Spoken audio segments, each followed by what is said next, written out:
استشهاد الأسير المضرب عن الطعام خضر عدنان.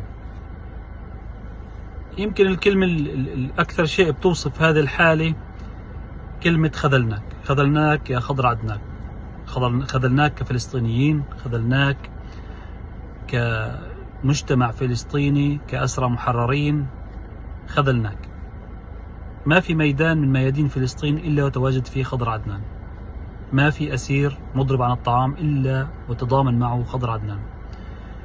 معظم الأسرى اللي تم الإفراج عنهم زارهم خضر عدنان. معظم الشهداء اللي استشهدوا في كل الضفة الغربية زارهم خضر عدنان.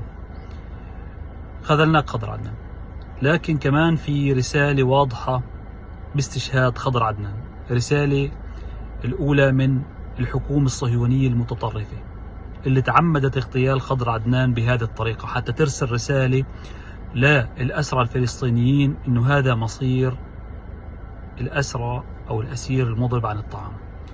الرسالة الثانية كمان هي رسالة للأسرى الفلسطينيين إنه إذا كان الخيار الأول للأسير الفلسطيني لتحدي السجان اللي هو الإضراب عن الطعام، وكان الاحتمال إنه يوصل هذا الإضراب إلى استشهاد الأسير، وصل الإضراب إلى استشهاد أسير اللي هو الأسير خضر عدنان. إيش الخطوات اللي ممكن الأسرى يقوموا فيها؟ إيش الخطوات اللي ممكن الأسرى يدافعوا فيها عن حقوقهم ما دام الإضراب عن الطعام ممكن فعلا يوصل إلى الشهادة، ووصل إلى الشهادة؟